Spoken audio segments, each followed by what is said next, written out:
Assalamualaikum. Hari ini kita akan membahas tentang kegiatan ekonomi negara-negara ASEAN.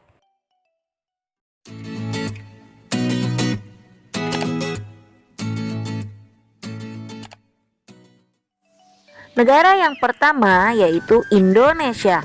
Pertanian banyak dilakukan di Pulau Jawa. Tambang timah terdapat di Bangka Belitung. Untuk tambang emas dan tembaga di Papua. Minyak bumi dan gas alam banyak dilakukan di Dumai Riau dan Cepu serta lepas pantai Laut Jawa. Kita menuju ke negara yang kedua yaitu Malaysia. Pertanian dilakukan di Malaysia Barat. Hutan lebat, perbukitan, dan rawa terdapat di Malaysia Timur. Pertambangannya berupa timah, minyak bumi, bauksit, dan gas alam. Berikutnya kita menuju ke negara yang ketiga yaitu Brunei Darussalam.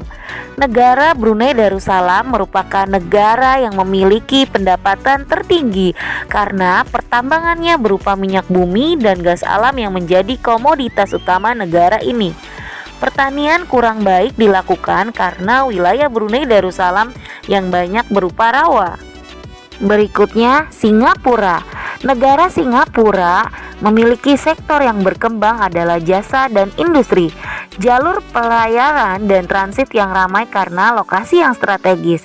Namun sektor pertanian dan pertambangan tidak dikembangkan karena wilayahnya kecil. Berikutnya negara Kamboja.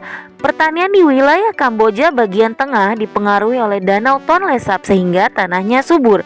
Hasil pertambangannya berupa minyak bumi, gas alam, dan batu permata.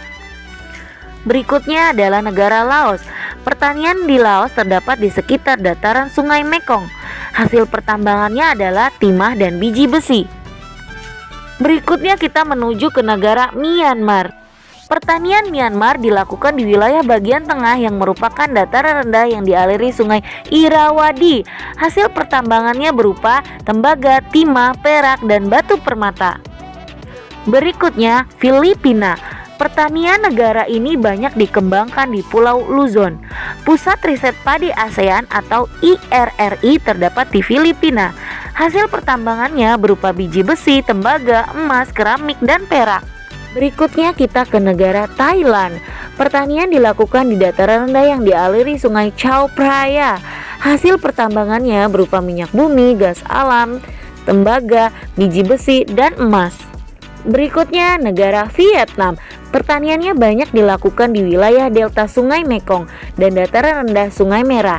Hasil pertambangannya berupa minyak bumi, gas alam, tembaga, timah, dan emas. Demikian pembahasan tentang kegiatan ekonomi negara-negara ASEAN. Semoga bermanfaat. Assalamualaikum.